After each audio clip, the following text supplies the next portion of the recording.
हाय friends, आप YouTube channel R chemistry classes Ranjit sir पर हमारा वीडियोज देख रहे हैं। यहाँ केमिस्ट्री सीखने एवं समझने का अच्छा मौका मिलेगा। R chemistry classes Ranjit sir पर टॉपिक क्लियरेंस के साथ साथ एमसीक्यूज, ऑब्जेक्टिव, सब्जेक्टिव क्वेश्चन भी होगा और उनके सॉल्यूशन भी होंगे। R chemistry classes Ranjit sir पर पढ़ने का एक अच्छा माध्यम है जहां आप कम समय में ज़्यादा से ज़्यादा वीडियोज देख सकते हैं। हेलो फ्रेंड्स, मैं रंजीत कुमार। आप लोग कैसे हैं? मुझे आशा ही है कि आप लोग अच्छे ही होंगे।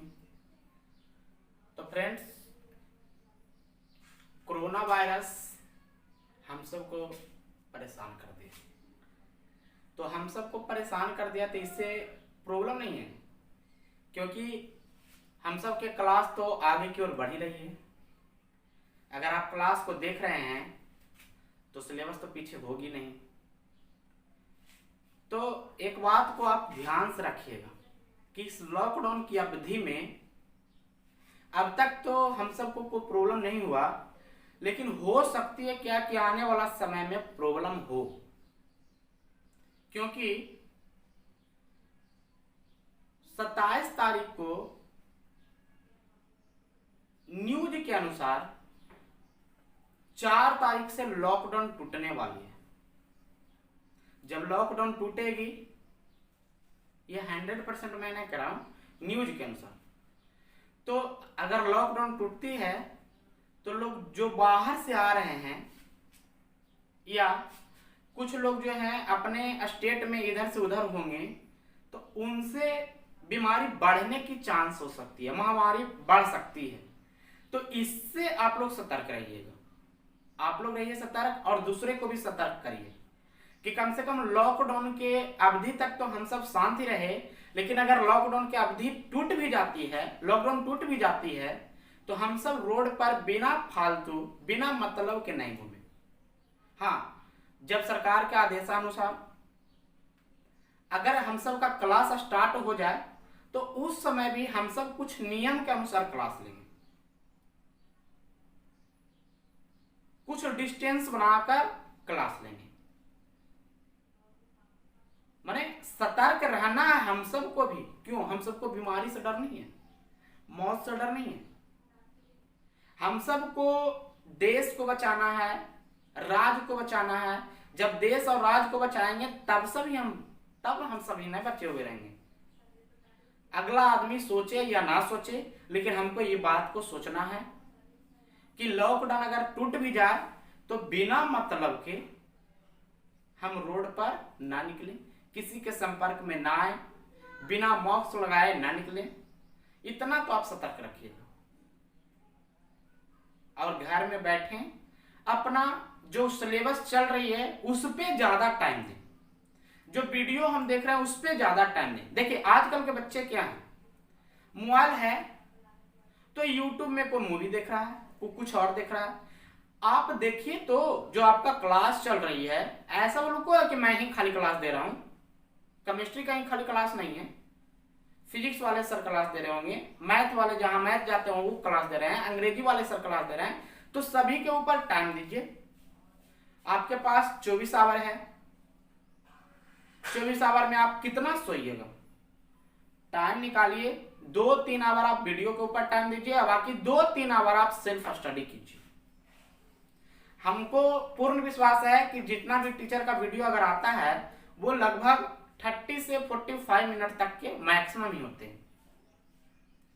तो 30 से 45 मिनट्स के होते हैं। अगर सब सब्जेक्ट के ऊपर हम ध्यान दें तो लगभग 3 आवर की मान के चलें, लगभग 3 आवर हम दे देते हैं टाइम वीडियो देखने पे, क्लास करने पे, और बाकी 3 आवर सेल्फ स्टडी पे। जब तक सेल्फ स्टडी आप नहीं कीजिएगा तब तक आपको कोई फायदा होने वाली नहीं। तो हम तो यहाँ पर सेल्फ स्टडी ही करा रहे हैं अभी ना। थ्योरी तो मैंने खत्म कर दिया पॉलीफिनोल ईथर का। अब उसके ऊपर रिवीजन क्वेश्चन कर रहे हैं जो एनसीईआरटी बुक के अंत में दिया हुआ रहता है। क्वेश्चन कल के क्लास तक मैंने पहुंच गया था 26 तक। आज जो क्वेश्चन करने वाले हैं 27 से लेकर 33 तक।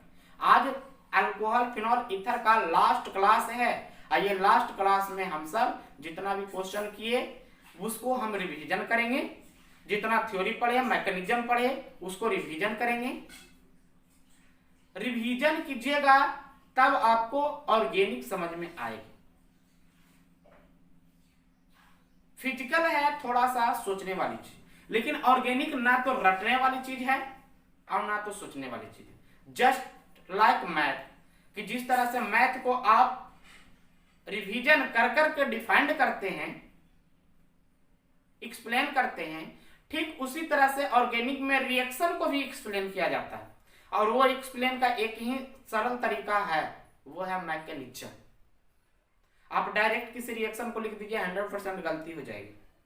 लेकिन अगर उसको मैकेनिज्म के साथ चलते हैं तो आपको रिएक्शन 90% चांस रहती है कि वो सही हो जाएगी। तो अब स्टार्ट करते हैं क्वेश्चन पे। तो क्वेश्चन 27 से 33 तक होगी।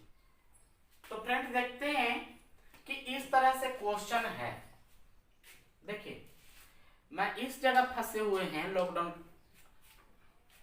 तो फ्रेंड्स देखते हैं इस तरह के क्वेश्चन है, आप लोग ध्यान दीजिए थोड़ा सा। लॉकडाउन की अवधि में मैं घर आ गया था और घर में मेरे पास किसी भी चीज की व्यवस्था नहीं थी, तो जिसके कारण क्वेश्चन को किसी स्टूडेंट के सहारे मैं मोबाइल पर व्हाट्सएप पर मंगाया था और वही क्वेश्चन को मैं पहले बोर्ड पर लिख देता हूं, उसके बाद मैं सॉल्यूशन इसको बताता हूं। तो यहाँ पर ध्यान देना है कि अगर अंग्रेजी मीडियम का स्टूडेंट है तो वह अंग्रेजी मीडियम का स्टूडेंट क्वेश्चन को पहले ध्यान दीजिए अपने आप में। देखिए सॉल्यूशन अंग्रेजी हिंदी दोनों में मैं बता देता हूँ, तो इसको आपको क्लियर करना है। चलिए 27, द्वितीयक अथवा तृतीयक अल्कोहल। द्वितीयक मतलब सेकेंडरी 2 डिग्री और तृतीयक मतलब टर्शियरी 3 डिग्री। अल्कोहल के अम्लीय निर्जलन के द्वारा इथरो को बनाने की विधि उपयुक्त नहीं है, कारण बताइए। कह रहा है क्या? अम्लीय निर्जलन के द्वारा द्वितीयक और तृतीयक अल्कोहल। तो शायद मैं 25 क्वेश्चन नंबर 25 क्वेश्चन नंबर 26 में यही क्वेश्चन को मैंने पढ़ा था कि नहीं है, क्यों नहीं है। जैसे देखिए द्वितीयक अल्कोहल की बात करते हैं, ये है कार्बन CH3, यहाँ पर है CH3, यहाँ पर है H, यहाँ पर है OH। मान लिया ले लेते हैं कोई भी, इसको हम सल्फ्यूरिक एसिड के द्वारा करते हैं। ध्यान देना है H2SO4, टेम्परेचर क्या था 140 डिग्री सेंटीग्रेड, ये तो था 2 डिग्री। 3 डिग्री की बात करते हैं, ये है कार्बन CH3, यहाँ पर CH3, यहाँ पर CH3, यहाँ पर O, यहाँ पर H। अब इसको भी जो हम करा रहे हैं H2SO4 और 140 डिग्री सेंटीग्रेड पर। देखिए जब इस तरह से इसको हम कराते हैं तो यहाँ पर ध्यान देनी है थोड़ी सी बात। यहाँ पर होती क्या है, जो देखिए H+ आयन निकला। H2SO4 अम्लीय निर्जलन के अर्थ क्या है, अम्ल जो है H+ आयन देती है।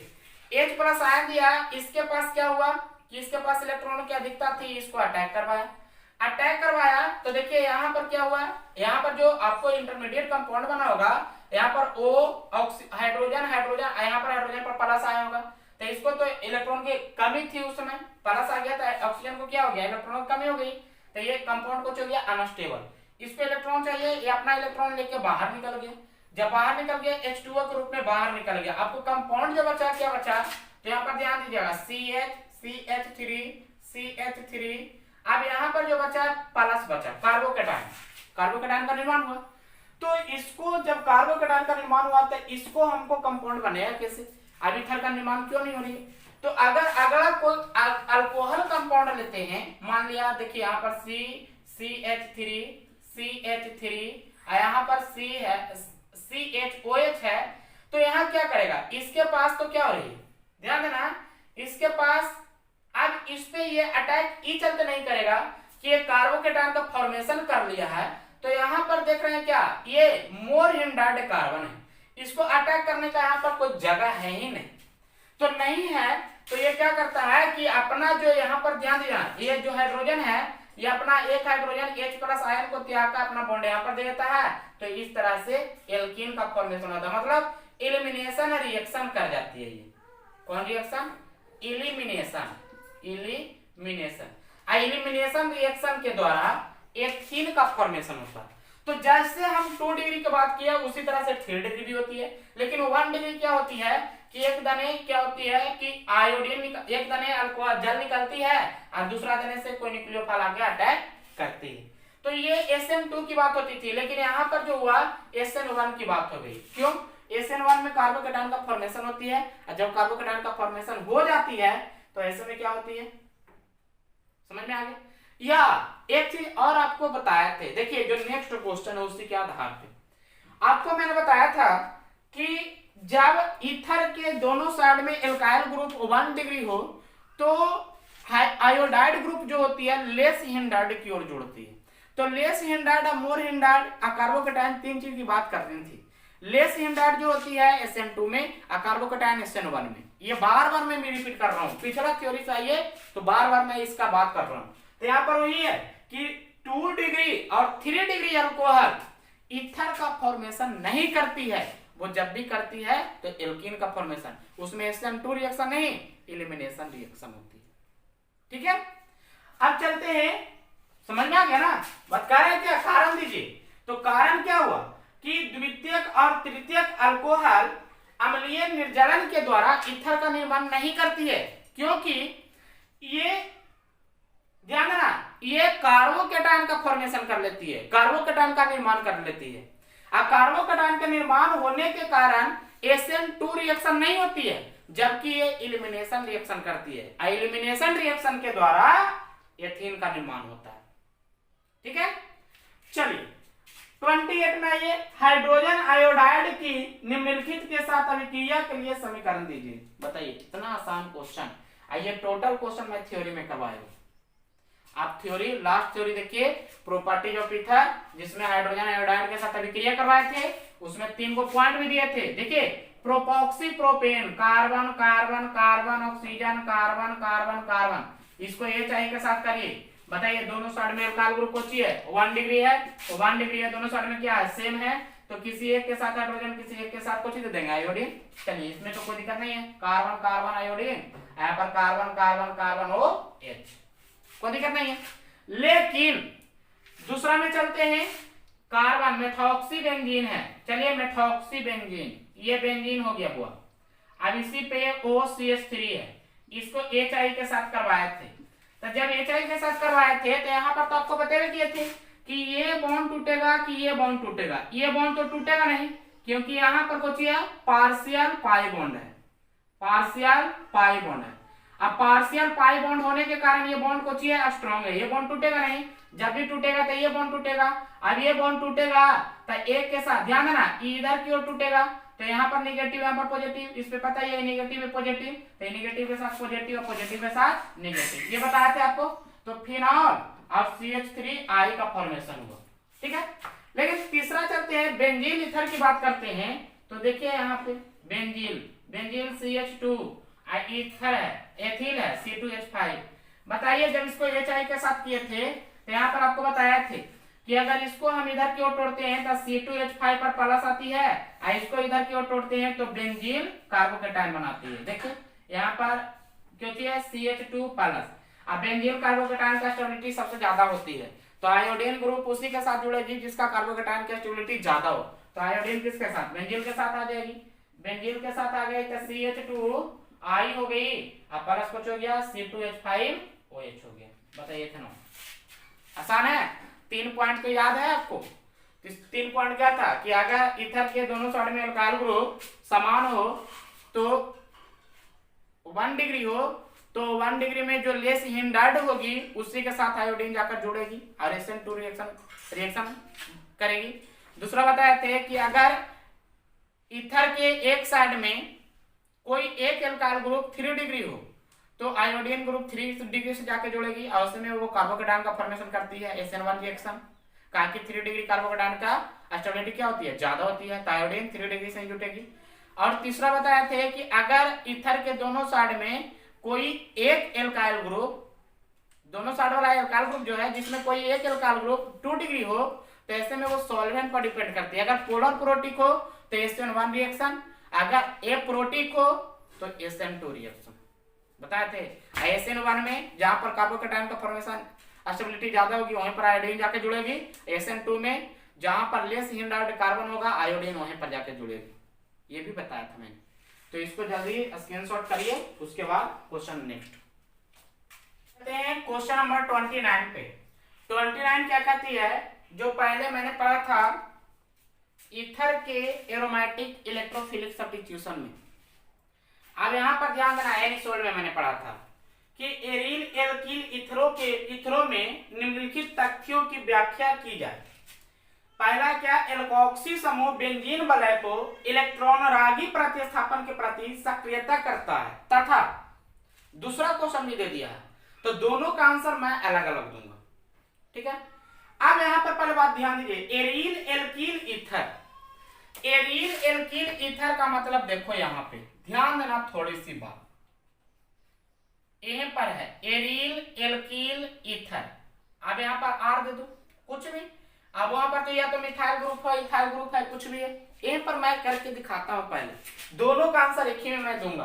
पहला है एल्कोक्सी समूह बेंजीन वलय को इलेक्ट्रॉन रागी प्रतिस्थापन के प्रति सक्रियता करता है। क्यों करता है सक्रियता, ये मैं बताना चाहता हूं। और दूसरा है कि जब ये प्रवेश करता है तो बेंजीन वलय की ऑर्थो और पारा स्थितियों की ओर निर्दिष्ट करता है। मतलब जब ये प्रवेश कर जाता है ना, तो ऑर्थो और पारा पोजीशन को ही दर्शाता है। क्यों, ये तो यहां पर देखिए दोनों का आंसर एक ही साथ में दूंगा।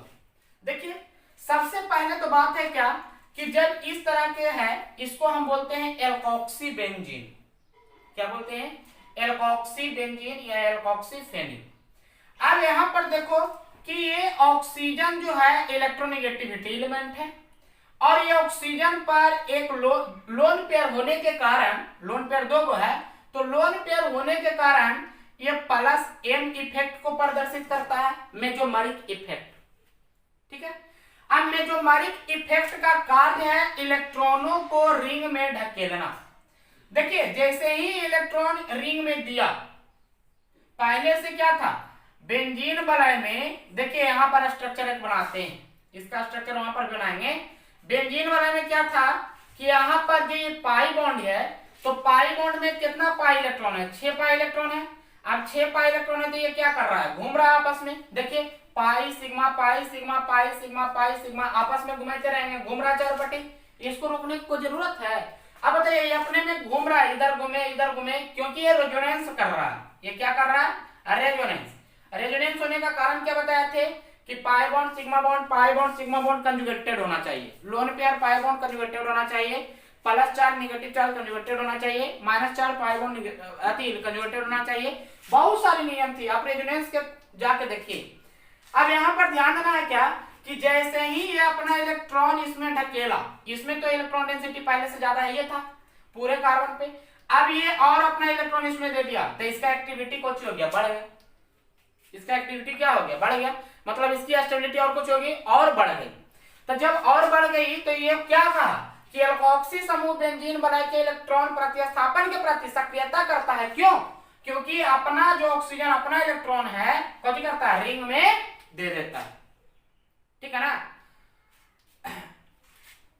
Loan pair of electron donate to ring, ठीक है, एक कारण हुआ। दूसरा कारण है क्या कि यह प्रवेश करने वाले प्रतिस्थापनों को बेंजीन वलय की ऑर्थो और पारा स्थिति क्यों देती है। तो देखिए यहां पर जैसे यहां पर ध्यान देना, थोड़ा सा बात मैं करता हूं। ये है ऑक्सीजन, ये है एल्काइल ग्रुप। अब ये अपना इलेक्ट्रॉन यहां पर दिया, तो ये इलेक्ट्रॉन कुछ करेगा, उठ के भागेगा। जैसे ही भागा तो देखिए इस तरह का स्ट्रक्चर आया होगा। देखिए तो यहां पर ऑक्सीजन, यहां पर आर, ये इलेक्ट्रॉन दिया तो इस पे प्लस, ये उठा था तो यहाँ पर माइनस हो गया होगा। ये यहाँ पर गया तो ये डबल बॉन्ड उठ के भागेगा। चलिए अब ये स्ट्रक्चर जो आया होगा इस तरह का आया होगा।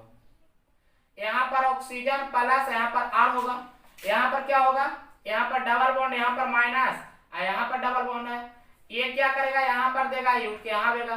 स्ट्रक्चर जो आया होगा इस तरह का, यहाँ पर ऑक्सीजन, यहाँ पर डबल बॉन्ड हुआ ना, यहाँ पर कुछ होगा माइनस, यहाँ पर आर होगा, यहाँ पर प्लस, ये उठ के यहाँ पर गया होगा, सॉरी यहाँ पर भी तो डबल बॉन्ड है ना सब जगह। अब ये उठ के यहाँ गया होगा तो ये उठ के फिर वहां भाग गया होगा। चलिए इस तरह का स्ट्रक्चर आया है। देखिए तो यहाँ यहाँ यहाँ ऑक्सीजन, और पहले जो प्लस था वो दे दिया तो माइनस, बैलेंस हो गया। देखिए यहाँ पर थोड़ी सी बात, जब प्लस एल इफेक्ट के कारण एल्कोक्सी ग्रुप मतलब ऑक्सीजन इलेक्ट्रॉन को रिंग में ढकेला, तो देखे क्या कि कुछ पोजीशन को दर्शाया, जैसे ये ऑर्थो, ये पारा, ये ऑर्थो, है ना। कुछ पोजीशन को दर्शाया क्या कि ये सब का इलेक्ट्रॉन डेंसिटी एकदम शो हो रहा है, ये शो कर दिया कि ये सब का इलेक्ट्रॉन डेंसिटी ये सब ये कार्बन की अपेक्षा क्या है, अधिक है। समझे? तो ही बोल रहा है कि प्रवेश करने वाले प्रतिस्थापनों को बेंजीन बना के ऑर्थो और पारा पोजीशन की स्थिति निर्दिष्ट क्यों करता है, क्योंकि ऑर्थो और पारा पोजीशन की इलेक्ट्रॉन डेंसिटी कुछ हो जाती है, इंक्रीज कर जाती है, बढ़ जाती है, जिसके कारण वो ऑर्थो और पारा को निर्दिष्ट कर देता है। ठीक है, तो देखिए कितना आसान क्वेश्चन था। चलिए 30 में है मेथॉक्सीमीथेन की हाइड्रोजन आयोडाइड के साथ अभिक्रिया। मेथॉक्सीमीथेन है, इसको हाइड्रोजन आयोडाइड के साथ अभिक्रिया करना है। चलिए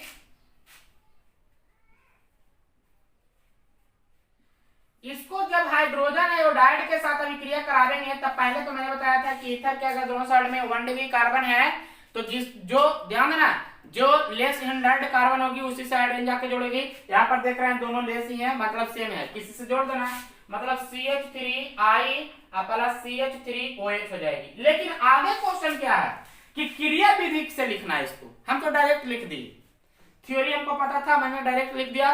इसको मैकेनिज्म करना चाहते हैं तो आप कर सकते हैं, मैंने तो कर ही दिया था, ये आपकी काम है, लेकिन आपका वर्क मैं कर देता हूं।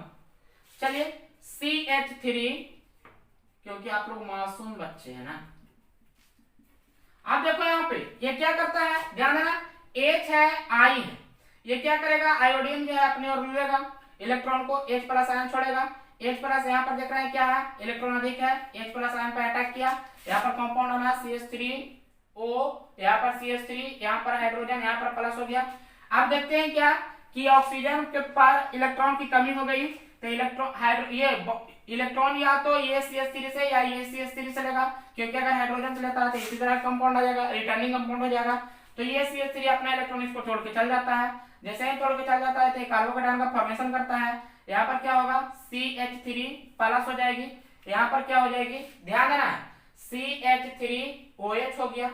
देखिए CH3OH, क्योंकि पहले से इस पे प्लस था, इलेक्ट्रॉन दे दिया, प्लस माइनस को कैंसिल, अल्कोहल बन गया। यहाँ से जो आयोडीन निकला था माइनस के रूप में, यहाँ पर आयोडीन मैंने दे दिया, तो ये CH3 आयोडीन से मिलकर कुछ बनाया, मेथाइल आयोडाइड। एक है मैकेनिज्म, बताइए आसान है कि नहीं? बहुत आसान तरीका है ये सब क्वेश्चन सॉल्यूशन करने का। आप तरीका को ढूंढिए, वीडियो को देखिए, तरीका मिलेगी। फुल वीडियो देखिए, जो भी देखिए फुल वीडियो, और जो नेक्स्ट वीडियो देख रहे हैं उससे पहले प्रीवियस वाला वीडियो को देख लीजिए, पीछे वाला वीडियो को, तब और समझ में आएगी। इसका मतलब लेक्चर 1 से लेकर शायद 30 तक मैंने लोड कर दिया, अब आज 31 का लेक्चर होगी। तो ये ध्यान देना है कि जब तक इसको क्लियर नहीं करिएगा तब तक आपको समझ में नहीं आएगी। ठीक है, स्क्रीनशॉट करिए जल्दी। चलिए नेक्स्ट क्वेश्चन, निम्नलिखित अभिक्रियाओं के लिए समीकरण लिखिए। फ्रीडेल क्राफ्ट अभिक्रिया, एनिसोल का एल्किलन, एनिसोल का नाइट्रोकरण, एथेनोइक अम्ल माध्यम एनिसोल का ब्रोमीनम, और एनिसोल का फ्रीडेल क्राफ्ट एसिटिलीकरण। बताइए, एरोमेटिक इलेक्ट्रोफिलिक सब्स्टिट्यूशन में ईथर में मैंने बताया था, एनिसोल में। तो आप सबसे प्रॉपर्टीज ऑफ ईथर का सबसे लास्ट वीडियो जाके देखिए, तो उसमें ये मिल जाएगा। तो क्या हमको बताना जरूरी है? वो आप पे डिपेंड करता है। चलो मैं बता देता हूं, मासूम बच्चे हो आप लोग। देखिए यहाँ पे फ्रीडेल क्राफ्ट अभिक्रिया, एनिसोल का एल्किलन, एनिसोल का एल्किलन कैसे करते हैं, जो यहाँ पर ध्यान देना, ये है एनिसोल OCH3, इसको हम कराते हैं CH3Cl के साथ, AlCl3 अनहाइड्राइड AlCl3 की उपस्थिति में। अनहाइड्राइड का काम क्या है, निर्जल करना, माने जल को बाहर निकाल देना। अब जल को बाहर निकाल देना है तो यहाँ पर ध्यान देना, इलेक्ट्रोफिलिक कर रहे हैं तो यहाँ पर इलेक्ट्रोफिलिक ही जाके जुड़ेगा, मतलब CH3 प्लस और Cl पर माइनस, यहाँ से इलेक्ट्रोफाइल बाहर आएगा।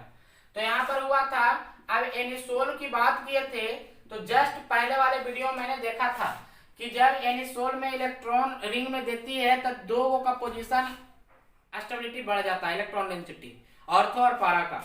इसका मतलब CH3 एक बार ऑर्थो से जाके जुड़ेगा और एक बार CH3 कहां जाके जुड़ेगा, पारा से जुड़ेगा। ये हम एनिसोल में बात कर रहे हैं। तो इसका नाम अगर लिखना चाहते हैं तो ऑर्थो मेथॉक्सी एनिसोल और पारा मेथॉक्सी एनिसोल। ये है मेजर प्रोडक्ट, ये है माइनर प्रोडक्ट, समझे। चलिए एनिसोल का नाइट्रोकरण, अब नाइट्रोकरण का कराना है तो वही कराते हैं। एनिसोल है बुआ, अब यहाँ पर एक बारी में कंसंट्रेटेड HNO3 और दूसरा स्टेप में कंसंट्रेटेड H2SO4 की उपस्थिति में जब करा देंगे तो ऑर्थो और पारा पर नाइट्रो आ जाएगा। यहाँ पर तो एनिसोल हो ही जाएगा, यहाँ पर NO2 हो जाएगा प्लस यहाँ पर भी हो जाएगा NOCH3 हो जाएगा, यहाँ पर हो जाएगा NO2। बताइए नाइट्रोकरण हो गया। चलिए तीसरा है एनिसोल का ब्रोमीनन, तब ब्रोमीनन भी करा लेंगे, इथेनोइक अम्ल के माध्यम में करना है। चलिए ब्रोमीनन मतलब Br2 के साथ, देखिए OCH3 है, अब इसको Br2 के साथ ethanoic C2H5 sorry CH3COOH ethanoic अम्ल के माध्यम में करते हैं तो ऑर्थो और पारा पोजीशन ये भी देती है, OCH3 यहाँ पर Br और प्लस OCH3 यहाँ पर Br। देखिए आप लोग कंफ्यूज मत होइएगा, यहाँ पर Br लिखे हैं तो इसका मतलब ये निगेटिव मान नहीं है, Br2 लिए थे तब Br2 में Br और Br है तो एक अगर इलेक्ट्रॉन लिया तो एक तो पॉजिटिव बनेगा एक निगेटिव बना, तो पॉजिटिव वाला आकर जुड़ा है ऑर्थो और पारा से, इलेक्ट्रोफिलिक सब्स्टिट्यूशन है। चलिए एनिसोल का फ्रीडम क्राफ्ट एसिटिलीकरण, एसिटिलीकरण की बात करते हैं तो यहाँ पर OCH3 ये भी ले लेंगे AlCl3 की उपस्थिति में CH3COCl। अब यहाँ पर इलेक्ट्रॉन लेके भागेगा तो इस पे प्लस माइनस वही वाला प्लस वाला जाके जुड़ जाएगा। यहाँ पर OCH3 यहाँ पर हो जाएगा COCH3 ऑर्थो पर एक हो जाएगा OCH3 यहाँ पर हो जाएगा COCH3। बताइए हो जाएगा तो इसका नाम कुछ हो जाएगा मेथॉक्सी एसिटोफिनॉन, इसका मेथॉक्सी एसिटोफिनॉन, ये ऑर्थो है ये पारा, ऑर्थो मेथॉक्सी ऑर्थो पारा और ऑर्थो मेथॉक्सी और पारा मेथॉक्सी। कोई दिक्कत है? आसान है कि नहीं आप बताइए, है ना। चलिए अब अगला है 32, उपर्युक्त एल्कीन से आप निम्नलिखित अल्कोहल का संश्लेषण कैसे करेंगे। आप बताइए ये सब का हमको निर्माण करना है, एल्कीन से करना है। तो एल्कीन से करने के लिए हम पढ़े थे 2-3 विधि। पहला विधि तो पढ़े थे कि सिमेट्रिक एल्कीन जब रहेगी तो अल्कोहल जल के साथ अभिक्रिया कराएंगे तो अल्कोहल तो कहीं पर हम दे देंगे दोनों में किसी कार्बन पर, लेकिन अगर अनसिमेट्रिक हो तब किधर देंगे। तो इसमें 2 को पढ़े थे, एक पढ़े थे HBO हाइड्रोबोरोनम और एक पढ़े थे OMDM ऑक्सीमर्कुरेशन डीमर्कुरेशन, और एक उसी में था क्या ये एसिडिफिकेशन का यूज, एसिडिफिकेशन नहीं H+ एसिड कैटालिस्ट। अब एसिड कैटालिस्ट था तो इसको एसिड कैटालिस्ट के साथ कराते हैं तो वही होता है। देखिए सब जगह देखते हैं क्या कि यहाँ पर देख रहे हैं कि एक पर अल्कोहल नहीं है हाइड्रोबोरोन नहीं होगा, यहाँ पर एक नहीं है हाइड्रोबोरोन नहीं होगा, यहाँ पर एक नहीं है हाइड्रोबोरोन नहीं होगा, यहाँ पर एक नहीं है हाइड्रोबोरोन नहीं होगा। तो हाइड्रोबोरोन जो था मार्कोनिकॉफ रूल को, हाइड्रोबोरोन जो था मार्कोनिकॉफ रूल को फॉलो करता था कि जहां पर हाइड्रोजन की संख्या कम है वहीं पर जाके, जहां पर हाइड्रोजन की संख्या ज्यादा है वहां पर जाके अल्कोहल ग्रुप जुड़ता था। अब यहाँ पर ध्यान देना है, वही हम देख रहे हैं। तो चलते हैं ये कैसे वो बनता है, जो देखिए एक अब मैं बना दूंगा आपको समझ में आ जाएगी। ये CH3 है, अब इसको हमको बनाना है, देखिए यहाँ पर सॉरी यहाँ पर है CH3 यहाँ पर OH है। OH लाना है, H2O के साथ अभिक्रिया तक करा देंगे अम्ल की उपस्थिति में। अब H2O के साथ करा देंगे तो H2O में एक जगह पर H जाके जुड़ेगा, एक जगह पर OH जाके जुड़ेगा। OH जाके कहां पर जुड़ेगा, तब कार्बोकेटायन की बात करते हैं। कार्बोकेटायन में ध्यान देना, यहाँ से H2O हटा तो इसका मतलब है क्या कि ये कार्बन प्रभावित है। ठीक है, कि डबल बॉन्ड या तो यहाँ हो या यहाँ हो या यहाँ हो, ये ना होगी। अब यहाँ पर ध्यान देना है कि अगर डबल बॉन्ड यहाँ देते हैं, तो ये भी 2 डिग्री कार्बन, अगर यहाँ देते हैं तो ये भी 2 डिग्री कार्बन, मतलब कहीं पर भी दे सकते हैं, या तो यहाँ तो यहाँ पर CH2 हो जाएगा। ठीक है ना, समझे। अल्कोहल यहाँ जुटा, हाइड्रोजन यहाँ जुट जाएगा, या इस तरह के भी स्ट्रक्चर हो सकती है। यहाँ पर देखिए CH3 है तो यहाँ पर भी हो जाएगा, अल्कोहल हटा यहाँ से हाइड्रोजन हटा होगा। ठीक है, तो दिक्कत है ना। चलिए दूसरा है इस तरह का। अब इस तरह का है तो देखिए इसी में मैं बता देता हूँ कि ये प्रोडक्ट कैसे बनेगा। तो H2O के माध्यम में H प्लस की उपस्थिति में बनेगा। अब देखिए इस तरह का प्रोडक्ट है, समझना है थोड़ा सा। अब यहाँ पर है, अगर यहाँ पर डबल बॉन्ड देते हैं तो 1 डिग्री हो जाएगा, तो संभव नहीं है, तो या तो डबल बॉन्ड यहाँ पर या तो उस साइड में हो जाएगा, समझिए। चलिए यहाँ की बात करते हैं तीसरा की। तो डबल बॉन्ड इस साइड तो होगा नहीं, क्योंकि इधर करेंगे तो 1 पर आ जाएगा, और 1 पर इधर करते हैं तो 2 पर आ रही है। ठीक है, लेकिन जब इधर करते हैं तो कार्बोकेटायन का फॉर्मेशन ये भी है, लेकिन यहाँ पर भी कार्बोकेटायन होगा तो 1 डिग्री हो जाएगा, 2 डिग्री। तो जब भी डबल बॉन्ड होगा यहाँ पर होगा, मतलब इसका प्रोडक्ट जो इसका रिएक्टेंट जो आएगा, ये प्रोडक्ट तो यही हुआ, तो इस तरह का स्ट्रक्चर होगी। डबल बॉन्ड कहाँ, यहाँ पर होगी। ठीक है, चौथा में चलते हैं। डबल बॉन्ड या तो यहाँ लीजिए या यहाँ लीजिए, यहाँ तो होगी नहीं, क्या 1 डिग्री कार्बोकेटायन हो जाएगी। तो इसी तरह से आपका एनसीईआरटी क्वेश्चन एक और बचा है, इसको स्क्रीनशॉट करिए, उसको हम कर लेते हैं।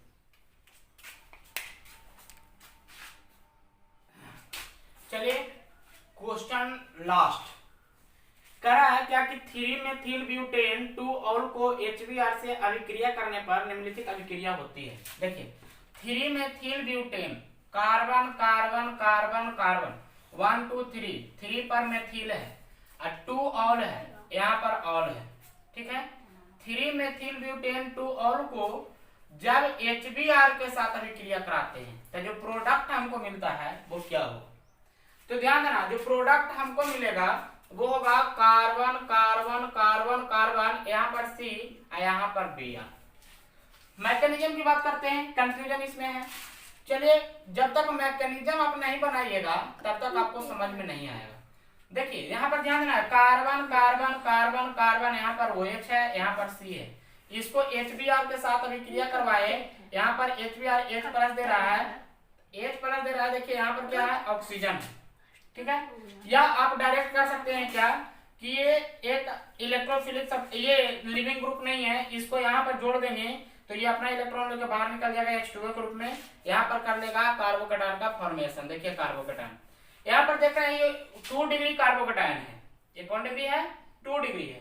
अब यहाँ पर देखते हैं कि जब इसको रिप्लेसमेंट करते हैं, इसका मतलब क्या कि इसको रिप्लेसमेंट करते हैं, इसको यहाँ पर ला देते हैं। अब यहाँ पर लाने के लिए क्या करना पड़ेगा, तो यहाँ पर ध्यान देना थोड़ी सी बात। जैसे यहाँ पर हाइड्रोजन CH3 यहाँ पर एक हाइड्रोजन है, यहाँ पर भी क्या है, एक हाइड्रोजन है, यहाँ पर 3 हाइड्रोजन है, इसी तरह का है। अब ये क्या करेंगे, ये हाइड्रोजन को यहाँ पर ले जाते हैं, ये यहाँ पर चल जाएगा।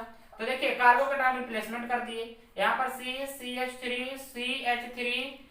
यहाँ पर देख रहे हैं प्लस हो गया CH2 और CH3।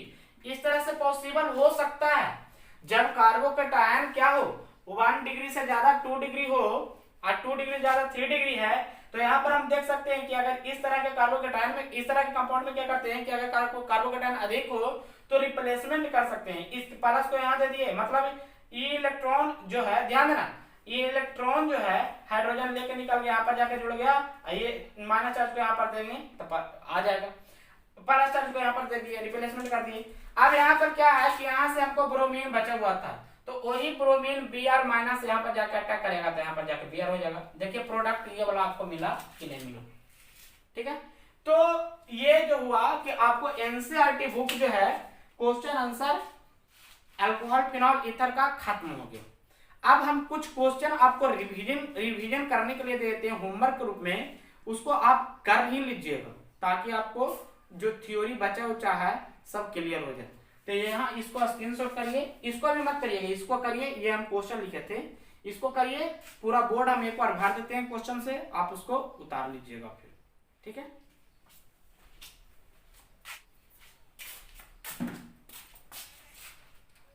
तो अब चलते हैं, देखिए ये होमवर्क है, होमवर्क है, कुछ क्वेश्चन दिए हैं, कुछ क्वेश्चन अगर संभव होगी तो लास्ट में आपको मैं कॉपी में लिखकर डाल दूंगा। तो यहाँ पर देखिए करना क्या कि right structure of the product of the following reaction, मतलब ये रिएक्शन दे दिया है, अब इससे आपको प्रोडक्ट बनाना है, ठीक है।